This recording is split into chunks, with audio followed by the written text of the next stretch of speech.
Hello, what's up, everybody? I know it's all of a sudden I didn't schedule it, so I'm not expecting anybody up front. But so I just want to go over the Roe v. Wade stuff that's been happening. It might not be long unless somebody jumps up, but to get it started, I should have did this before I went live. I want to show this video that I seen on Matt Walsh. Let's go to screen share real quick.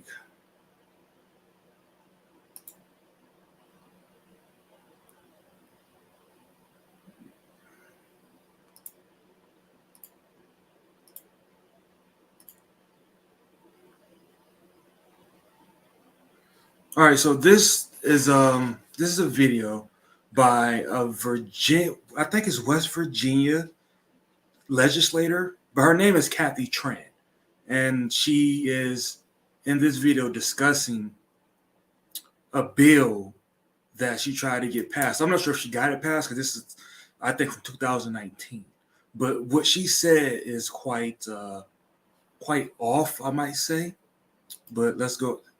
Doesn't seem like it's playing. Oh. Delegate Tran, Yes, sir. how late in a pregnancy would your bill apply if a physician was simply willing to certify that the continuation of the pregnancy would impair the mental health of the woman? How late are we talking about? Well, so the way the suggestion that we've made in the bill is to say it's in the third trimester and at the, with the certification of the physician. So how late in the third trimester would you be able to do that? it's very unfortunate that our physicians, witnesses were not able to attend today to speak specifically. No, I'm to talking that. about your bill. How late in the third trimester could a physician perform an abortion if he indicated it would impair the mental health of the woman? Or physical health. Okay. Okay. I'm talking about the mental health. So, through the third trimester. The third trimester goes all the way up to 40 weeks. Okay. But to the end of the third trimester. Yep. I don't think we have a limit in the bill. So,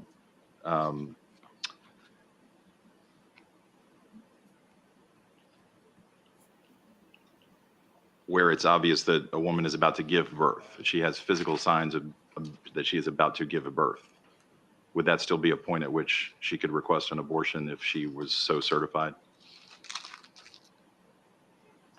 She's dilating. Mr. Chairman, that would be a decision that the doctor, the physician, and the woman would I understand make at that. I'm asking point. if your bill allows that. My bill would allow that, yes. Okay, now listen, I'm not a pro-lifer. I'm definitely not a hardcore pro-lifer, but when you see that, you gotta think. If you go with what Hillary is saying, in the 9th month, you can. When you see something like that, you gotta think to yourself, damn, like you don't have any. This doesn't seem like it's about freedom when something like that happens. When people are saying literally, when the baby is knocking, it's no longer is it a full-fledged human? Is it alive? No, it's literally at the point where it's saying, hey, let me out of here. I'm ready. I'm ready to go. I'm full. I can do it. I can breathe. I can be fed regular food. Let me out. And this lady and people who support her and back her say, you know what? I'm gonna just kill you. Like that to me is not really about freedom. That's about everything but. That's about not even having an ounce of consequences for anything, which honest people, when you don't want any consequences at all, that's not freedom. You literally at that point would just become, for lack of a better word, slave to your impulses, I should say. Like that's what that says to me. When something like that. That video was from like 3 years ago, and it didn't even go viral. I didn't even hear about it until I saw it on Matt Walsh. Now think about that. A slap at the Oscars got more runtime in a week than a video about a lady trying to pass a bill that says, yeah, you can actually I think you should be able to kill your baby when it's on its way out the fucking womb. Like that's crazy. But that's where the, I guess, priorities are now. That's where we're trying to take autonomy to those slaves, or no consequences to those slaves. There's a couple arguments that I wanted to rebuttal in terms of this, but I got kicked out of the Facebook group that I saw the argument in. I don't know why.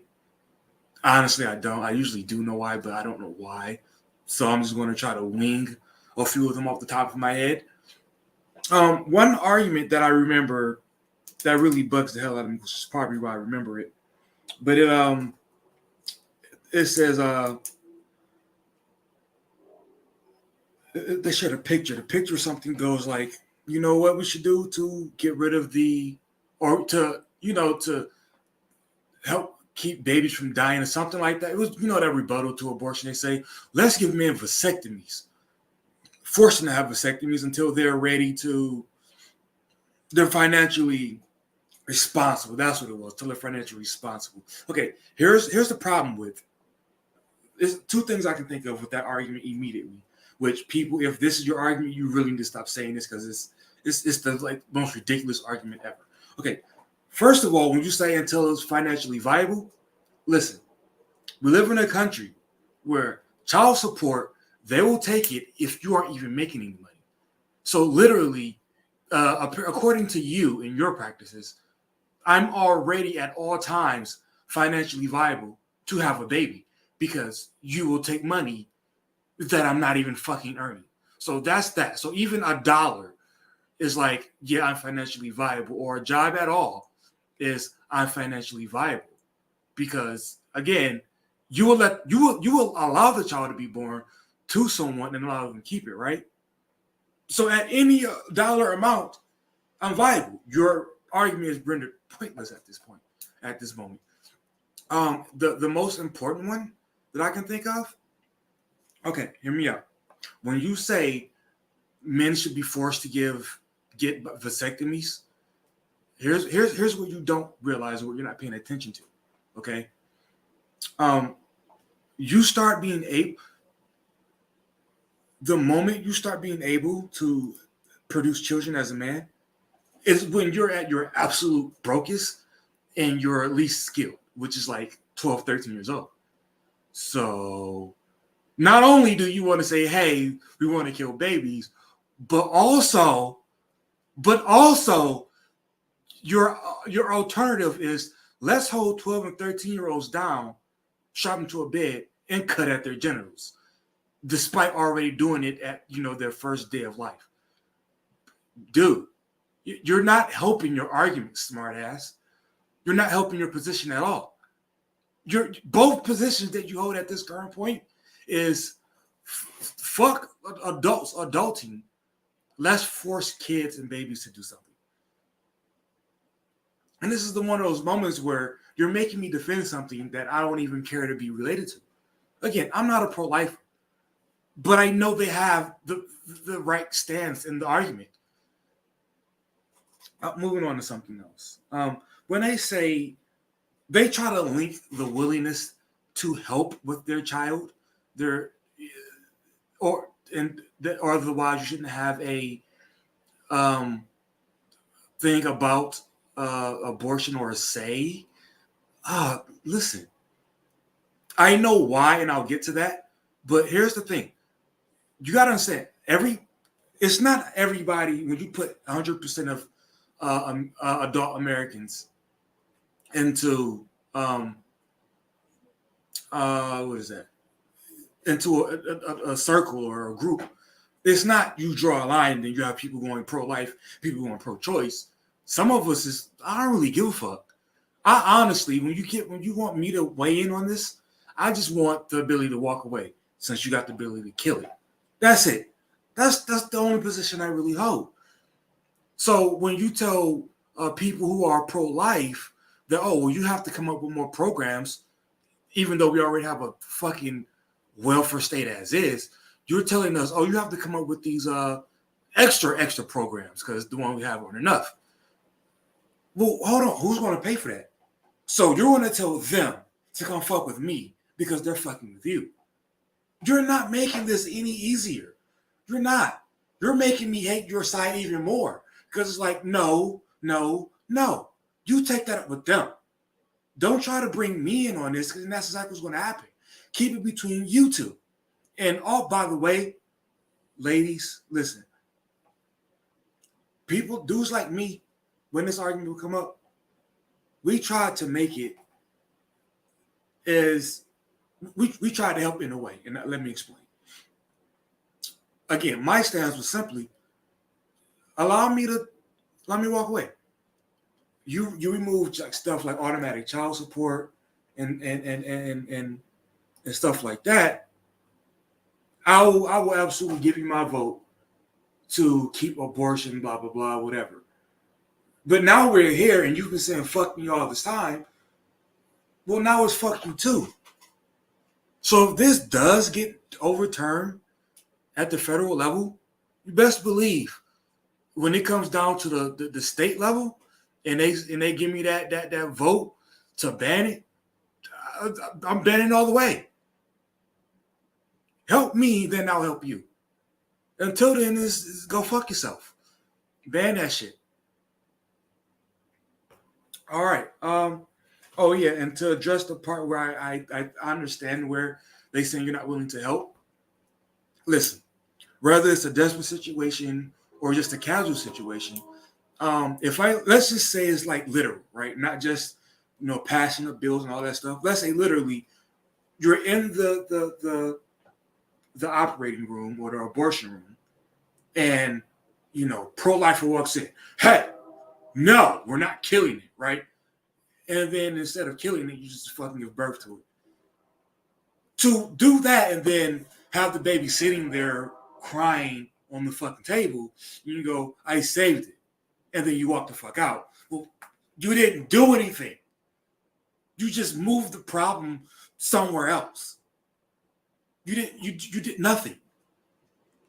Now, again, I don't care either way, but I definitely understand the argument in that context. But not the you use this argument in the wrong context. That's all I'm saying.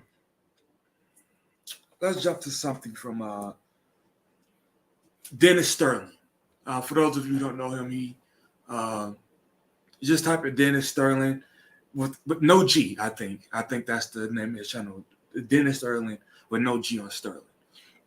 I listened to his video today about abortion and stuff, which I wish I didn't because he said something that I was already thinking, but because he said it out loud first, I feel like I'm still in it. But I was already thinking it, so I'll go ahead with it anyway. He said something about so he said it's slightly different, but I'll try to say his and also put what I was thinking onto it. He said something along the lines of the state owns you, and you were all cool with the bullshit they were doing until now, and now you want to bitch about it. Yes, I was thinking that like yesterday when I was seeing all these people boo-hooing on Twitter. Well, I finally got my Twitter back now that Elon Musk bought it, and I got these the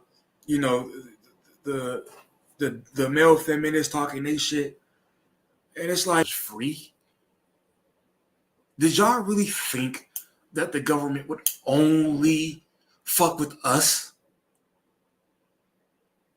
One of my last arguments, if it's my body, my choice, laws of my body, well, where was y'all when we were trying to say fuck laws off my wallet?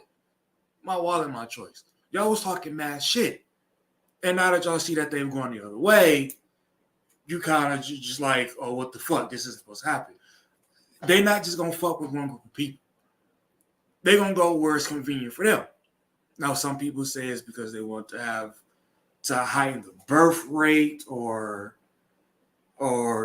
they want to take something. Look, I don't know, but I do understand that it's going to always come back around. It's like I used to tell black people with the whole getting free shit all the time. Like at some point when they no longer need you, when it's more convenient for them to appease to like Mexicans and shit, you're going to be an afterthought. Not even that, and you're not going to get anything. So I think that's about all I have on it. So I'll just repeat and close it out.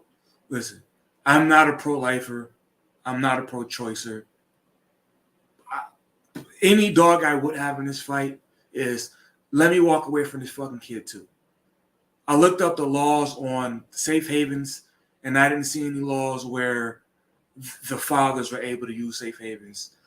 Listen, if you give me that, I will give you my fucking vote for abortion. But until you give me something, it's fuck you too. Be right, not positive. I'm out.